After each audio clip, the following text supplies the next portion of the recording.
नमस्कार, मैं रीनू यादव आप सभी दर्शकों का अन्नदाता कार्यक्रम में स्वागत करती हूं। तो चलिए कार्यक्रम शुरू करने से पहले देखते हैं क्या है आज के अन्नदाता में। कोई जीव हो या वनस्पति, उसका जीवन सही तरह से चले इसके लिए उनका स्वस्थ रहना बेहद जरूरी है, जिसके लिए सही पोषण प्रबंधन की जरूरत होती है। अगर हम खेती के संबंध में बात करें तो फसलों और पेड़ पौधे भी सही पोषक के अभाव में प्रभावित होते हैं और इसलिए इनके पोषक तत्वों की आवश्यकता को समझकर हमें पोषक तत्व प्रबंधन करना होगा, जिस पर तकनीकी सुझाव दे रहे हैं कृषि एवं प्रौद्योगिकी विश्वविद्यालय बांदा के डॉक्टर जगन्नाथ पाठक। पौधे को विभिन्न प्रकार के भोजन की आवश्यकता होती है। अगर उनका हम संख्या की बात करें तो 17 प्रकार के पौधे को भोजन की आवश्यकता होती है, जिनको हमको बाहर से देना पड़ता है। तो ऐसी स्थिति में प्रश्न ये उठता है कि उनका हम बेहतर प्रबंधन कैसे करें, क्योंकि अगर किसान भाई अपने फसलों में या अपनी बागवानी में, अपनी सब्जी फसलों में पोषक तत्वों का सही तरीके से प्रबंधन करते हैं तो निश्चित रूप से उनका उत्पादन बढ़ता है और लागत कम होती है। चूँकि अगर पोषक तत्व प्रबंधन संतुलित नहीं होता है तो मृदा पर भी विपरीत असर पड़ता है और उसका स्वास्थ्य धीरे धीरे जा करके खराब होने लगता है। तो ऐसी स्थिति में पोषक तत्वों का संतुलित प्रबंधन बहुत आवश्यक है। इस दिशा में ध्यान ये रखना है किसान भाइयों को कि सभी पोषक तत्वों का रेशियो मिला करके फसल में प्रयोग करना चाहिए। जो भी फसल किसान भाई लगा रहे हैं उसमें नाइट्रोजन, फास्फोरस, पोटाश और द्वितीयक पोषक तत्व एवं सूक्ष्म पोषक तत्वों को मिलाकर के प्रयोग करना चाहिए। आवश्यकता इस बात की है कि किस फसल में कितना पोषक तत्व प्रयोग करें, तो इसके लिए दो बातें महत्वपूर्ण है। एक तो ये है कि जो वैज्ञानिकों ने संतुतियाँ कर रखी हैं उनका ध्यान रखें, और दूसरा जो मृदा परीक्षण कराना बहुत आवश्यक है, क्योंकि बगैर मृदा परीक्षण के उपयुक्त मात्रा में पोषक तत्वों का प्रयोग संभव नहीं। इसलिए किसान भाइयों को मेरी पहली सलाह होगी कि वो अपनी मिट्टी का परीक्षण कराएं और 3 साल में एक बार खेत का मिट्टी का परीक्षण अवश्य कराते रहें और मिट्टी परीक्षण रिपोर्ट के आधार पर पोषक तत्वों का प्रयोग करें। और उसमें nitrogen, phosphorus, potash, calcium, magnesium, गंधक, जिंक और कॉपर, बोरॉन, लोहा, मॉलिब्डेनम, कोबाल्ट, इस प्रकार से जो 17 प्रकार के पोषक तत्व हैं, जिनमें से कार्बन, हाइड्रोजन और ऑक्सीजन को छोड़ करके बाकी को हमको किसी न किसी रूप में प्रयोग करना होता। मैग्नीशियम की कमी के लक्षण। पत्तियां आकार में छोटी तथा ऊपर की ओर मुड़ी हुई दिखाई देती हैं। दलहनी फसलों में पत्तियों की मुख्य शिराओं के बीच की जगह पीली पड़ जाती है। किसान भाइयों, अगर आपकी फसल में मैग्नीशियम की कमी के लक्षण दिखाई देते हैं तो आप मैग्नीशियम की पूर्ति के लिए फसल में मैग्नीशियम सल्फेट 100 ग्राम को 200 लीटर पानी में घोलकर 1 एकड़ में छिड़काव करें। मैग्नीशियम पौधों में प्रोटीन, विटामिन, कार्बोहाइड्रेट और वसा के निर्माण में सहायक होता है। ये चारे वाली फसलों के लिए महत्वपूर्ण होता है तथा क्लोरोफिल का प्रमुख स्रोत है। मैग्नीशियम से फास्फोरस के अवशोषण और स्थानांतरण में वृद्धि होती है। आयरन की कमी से पत्तियों के किनारे और शिराएं अधिक समय तक हरी बनी रहती हैं। नई कलिकाएं मर जाती हैं तथा तने छोटे रह जाते हैं। धान में आयरन की कमी से पौधे में क्लोरोफिल की कमी हो जाती है और पौधे की वृद्धि रुक जाती है। फसल में आयरन की कमी होने पर आयरन सल्फेट 150 ग्राम को 200 लीटर पानी में घोलकर 1 एकड़ में छिड़काव करें। ये पौधों की कोशिकाओं में विभिन्न ऑक्सीकरण अवकरण क्रियाओं में उत्प्रेरक का कार्य करता है। श्वसन क्रिया में ऑक्सीजन का वाहक है। पौधों में क्लोरोफिल के संश्लेषण और रखरखाव के लिए आवश्यक होता है। न्यूक्लिक अम्ल के उपापचय में एक आवश्यक भूमिका निभाता है। किसान भाइयों, फसल में बोरान की कमी से पौधे की ऊपरी बढ़वार रुक जाती है और फल फटने की समस्या आ जाती है। इंटरनोड की लंबाई का कम होना, पौधों में बौनापन होना, जड़ों का विकास रुकना और बोरान की कमी से चुकंदर में हट राट, फूल गोभी में ब्राउनिंग और तंबाकू में टॉप सिकनेस नाम की बीमारी हो जाती है। किसान भाइयों, खड़ी फसल में बोरेक्स 2 ग्राम को प्रति लीटर पानी के हिसाब से घोलकर छिड़काव करें। बोरान दलहनी फसलों की जड़ ग्रंथियों के विकास में सहायक होता है। पौधों में कैल्शियम एवं पोटेशियम के अनुपात को नियंत्रित करता है। प्रोटीन संश्लेषण के लिए आवश्यक है और कोशिका झिल्ली की पारगम्यता को बढ़ाता है। मॉलिब्डेनम की कमी के लक्षण सरसों व दलहनी फसलों में फसल की शुरुआती अवस्था में ही दिखाई देने लगते हैं। पत्तियों का रंग पीला हरा या पीला हो जाता है तथा पत्तियों पर नारंगी रंग का चितकबरापन दिखाई देने लगता है। टमाटर की निचली पत्तियों के किनारे मुड़ जाते हैं तथा बाद में मोल्टिंग व नेक्रोसिस रचनाएं बन जाती हैं। इसकी कमी से फूल गोभी में विप्टेल एवं मूली में प्याली की तरह रचनाएं बन जाती हैं। नींबू जाति के पौधों में मॉलिब्डेनम की कमी से पत्तियों में पीला धब्बा रोग हो जाता है। खड़ी फसल में इसकी पूर्ति के लिए अमोनियम मॉलिब्डेट 0.5 ग्राम को 1 लीटर पानी के हिसाब से घोल बनाकर छिड़काव करें। दलहनी फसलों में नत्रजन स्थिरीकरण, नाइट्रेट एसिमिलेशन व कार्बोहाइड्रेट मेटाबॉलिज्म आदि क्रियाओं में सहायक होता है और मोलिब्डेनम पौधों में विटामिन सी एवं शर्करा के संश्लेषण में सहायक है। तो यहाँ पर महत्वपूर्ण बात यह है कि पोषक तत्वों को प्रदान करने वाले जितने भी स्रोत हैं उनका सबका समन्वय करें। कुछ मात्रा उर्वरकों के माध्यम से दें, कुछ मात्रा जैविक खादों के माध्यम से दें, कुछ मात्रा कंपोस्ट के माध्यम से दें। बीच बीच में किसान भाई खेतों में अगर उनके पास पानी की उपलब्धता है और इस तरह का संभव है तो हरी खाद का प्रयोग करें और अपने फसल अवशेषों को सड़ा करके अच्छी प्रकार की कंपोस्ट बनाएं। इस तरह से सारी चीज़ों का जब समन्वय करेंगे तो लागत भी कम होगी और उनका जो है फसल के द्वारा उनका उपयोग भी अच्छा हो पाएगा। जब किसान भाई विभिन्न स्रोतों से पोषक तत्वों का प्रयोग करते हैं तो मृदा स्वास्थ्य भी अच्छा होता, क्योंकि जो रासायनिक उर्वरक हैं उनसे मृदा स्वास्थ्य के संरचना में या उसके कणाकार में उतना वो अच्छा सुधार नहीं होता। लेकिन वहीं पर जब हम किसान भाई कंपोस्ट का प्रयोग करेंगे, जैविक खादों का प्रयोग करेंगे तो मृदा का संरचना में भी सुधार होगा, उसके भौतिक गुणों, रासायनिक गुणों और जैविक गुणों में भी सुधार होता। तो निश्चित रूप से इन सभी का समन्वय करके उर्वरकों का, पोषक तत्वों का प्रबंधन करेंगे तो मृदा स्वास्थ्य अच्छा होगा और मृदा में पोषक तत्वों को फसल को प्रदान करने की क्षमता भी बढ़ेगी। दुधारू पशुओं की अच्छी सेहत के लिए इनके रख रखाव में बहुत सी बातों का ध्यान रखना होता है, तब जाकर इनसे हमें दूध का अच्छा उत्पादन मिलता है। तो इनके रख रखाव में कौन कौन सी जरूरी बातों को ध्यान में रखना है, विस्तार से बताएंगे कृषि विज्ञान केंद्र दरियापुर रायबरेली के डॉक्टर सुरेंद्र सिंह। पशुओं को स्वस्थ रखने के लिए, समय से प्रजनन के लिए और उनकी क्षमता का पूरा दुग्ध उत्पादन प्राप्त करने के लिए पशुओं के पोषण प्रबंध पर विशेष ध्यान देने की आवश्यकता पड़ती है। इसके लिए पशुओं को 2 प्रकार से आहार की व्यवस्था की जाती है, जिसमें चारा और दाना। चारा मुख्य रूप से 2 रूपों में दिया जाता है, हरे चारे के रूप में और सूखे चारे के रूप में। सूखा चारा किसान भाई गेहूं का भूसा और धान का पुआल खिलाते हैं।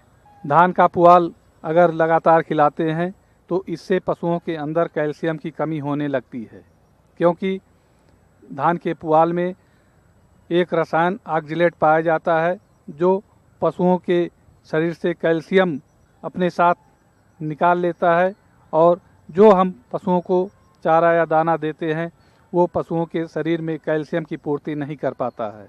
और दूसरी बात, पशुओं के शरीर से कैल्शियम दूध में मिल करके शरीर से बाहर निकलता रहता है। तो ऐसी स्थिति में जब हम पशुओं को कैल्शियम की अलग से पूर्ति नहीं करेंगे तो हमारा पशु का स्वास्थ्य जो है खराब हो जाता है और उनका उत्पादन घटने लगता है। तो इसके लिए जब धान का पुआल अगर खिला रहे हैं तो कोशिश करना चाहिए कि उनको मिनरल मिक्सचर 50 ग्राम प्रतिदिन दाने में मिला करके देना चाहिए। अगर मिनरल मिक्सचर पाउडर नहीं मिल पाता है तो कैल्शियम की पूर्ति करने के लिए सबसे अच्छा और सस्ता स्रोत खड़िया मिट्टी है, जिसको 100 ग्राम प्रति पशु के हिसाब से चूनी चोकर में मिला करके जो भी दाना दे रहे हैं, रातिब दे रहे हैं, उसमें मिला करके खिलाना चाहिए। अब बात आती है हरे चारे की। हरा चारा इस समय किसान भाइयों के पास बरसीम और जई उपलब्ध है। बरसीम को बहुत ज़्यादा मात्रा में अगर पशुपालक भाई खिला देते हैं जानवरों को तो जानवर का पेट फूलने लगता है या बहुत पतला दस्त करने लगते हैं। तो इसके लिए कोशिश ये करना चाहिए कि हरे चारे और सूखे चारे का अनुपात 3:1 के अनुपात में हरा चारा और सूखा चारा मिला करके पशुओं को देना चाहिए। और बरसीम की कटाई की जो व्यवस्था है, इस समय जब ओस समाप्त हो जाए पत्तियों से, तब जो है ख़ास तौर से दोपहर के समय अगर बरसीम की कटाई या जई की कटाई करें तो ज़्यादा बेहतर होता है। इससे पशुओं में पेट फूलने की समस्या नहीं रहती है। पशुपालक भाइयों, सबसे पहले बात करते हैं संतुलित दाना मिश्रण को बनाने की। तो आप दुधारू पक्षियों के आहार में इसको समावेश करने के लिए स्वयं आप कैसे बनाएं इसका दाना मिश्रण, आइए जानते हैं। संतुलित दाना मिश्रण पशुओं को देना चाहिए। गांव में अक्सर देखा जाता है कि कुछ पशुपालक भाई जानकारी के अभाव में जो उनके पास चाहे गेहूं उपलब्ध हो जाता है या कुछ लोग जो है गेहूं का आटा ही डाल देते हैं या कुछ लोग जो है चावल की पालिश अगर उपलब्ध हो जाती तो वो खिला देते हैं। तो इस तरह से पशुओं को संतुलित पशु आहार नहीं मिल पाता है और उनकी जो शरीर की आवश्यकता है पोषक तत्वों की वो पूरी नहीं हो पाती है। इसके लिए संतुलित दाना मिश्रण पशुपालक भाई अपने घर पर बना सकते हैं। इसमें एक भाग मोटा अनाज जिसमें गेहूं का दरिया कर सकते हैं, मक्का की खेती अगर करते हैं मक्का उपलब्ध हो जाता है तो मक्का का दरिया कर सकते हैं, या ज्वार बाजरा जौ जो भी पशुपालक भाइयों के पास आसानी से उपलब्ध हो जाता है। दूसरा एक भाग दलहन की चूनी चना मटर मसूर जो उपलब्ध हो जाती है, दूसरा भाग ये हो गया। तीसरा एक भाग जो है सरसों की खली सभी पशुपालक भाइयों के पास अधिकतर जो है उपलब्ध हो जाती है। खेती करते हैं अगर तो सरसों की खेती ज़रूर करते हैं तो सरसों की खली एक भाग मिला लेना चाहिए। ये तीनों खाद्य सामग्री ये अनाज की अवयव बराबर मात्रा में मिला करके इसमें 2.5% खनिज मिश्रण जो कि राजकीय पशु चिकित्सालयों से उपलब्ध हो सकता है, यदि वहाँ नहीं उपलब्ध है तो मेडिकल स्टोर पर जहाँ पर जानवरों की दवाएं मिलती हैं वहाँ से ले करके इसमें 2.5% मिला सकते हैं। इसके अलावा 2.5 किलोग्राम या 2.5% आयोडीन युक्त नमक इसमें मिला देना चाहिए। तो ये बहुत अच्छा पशु आहार पशुपालक भाई अपने घर पर बना सकते हैं जिसकी गुणवत्ता भी बहुत अच्छी रहेगी और वो बाजारू जो पशु आहार हैं उनसे थोड़ा सस्ता भी पड़ेगा।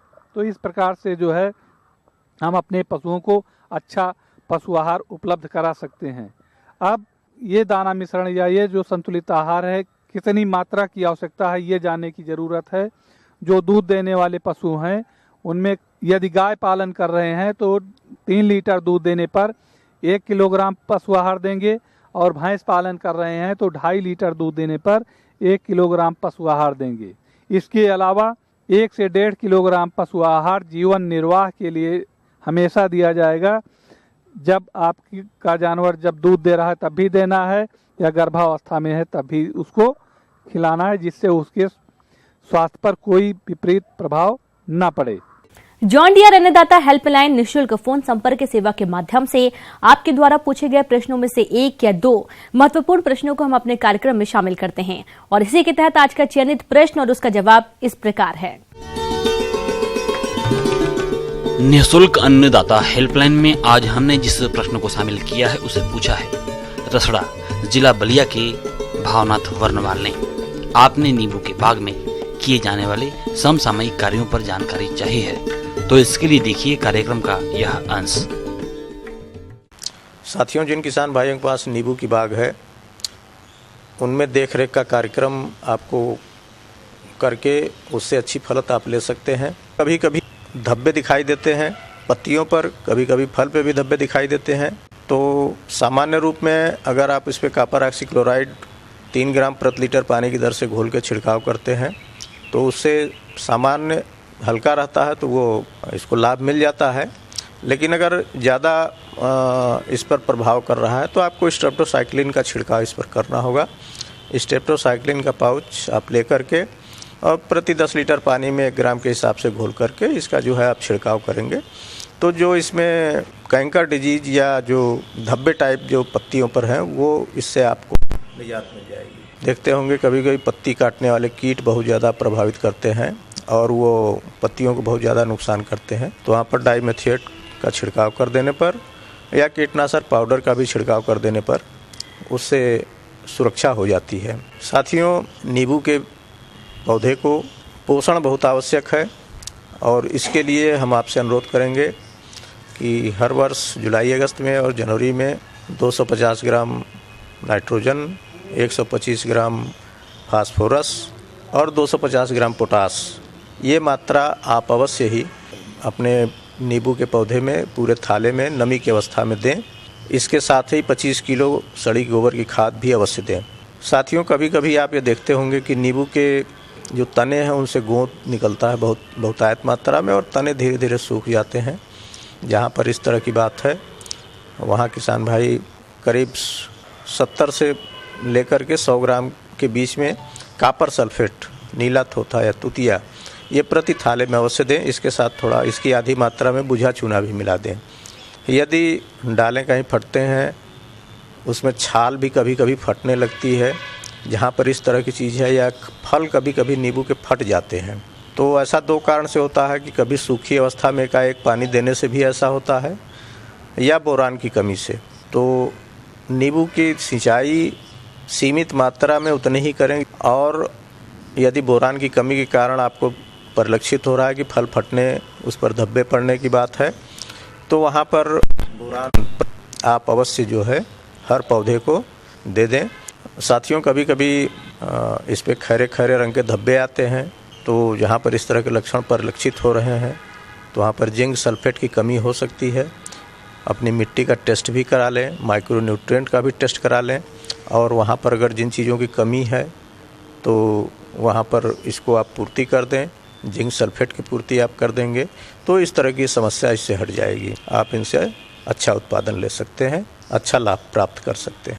आइए अब एक नजर डालते हैं राज्य के कुछ चुनी हुई मंडियों के प्रमुख फसलों के बाजार भाव पर।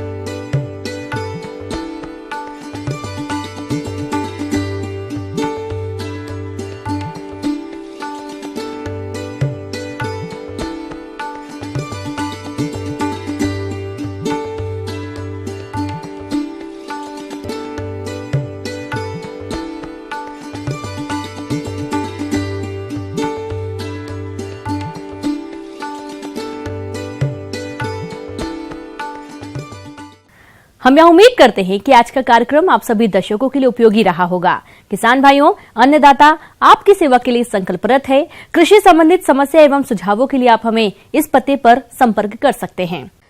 प्रोड्यूसर अन्नदाता news 18 Uttar Pradesh Uttarakhand Ramoji film city Hyderabad 501512। साथ ही आप हमें ईमेल भी कर सकते हैं। हमारा ईमेल है p18annadata@nw18.com। और इसके अतिरिक्त आप हमें जॉन डियर निःशुल्क हेल्पलाइन नंबर 180041922155 पर सोमवार से शनिवार सुबह 10 से शाम 4 बजे के बीच संपर्क कर सकते हैं। अब आइए देखते हैं कल दिखाए जाने वाले कार्यक्रम की मुख्य झलकियां। सागौन लगाएं, कम लागत में लाखों का मुनाफा कमाएं।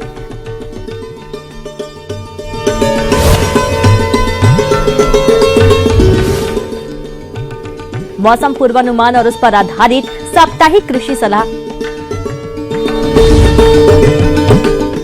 किसान भाइयों, अब समय हो रहा है आपसे विदा लेने का, तो हमारी अन्नदाता टीम को दीजिए इजाजत। कल फिर आपसे मुलाकात होगी कृषि संबंधित कुछ और महत्वपूर्ण जानकारियों के साथ। नमस्कार।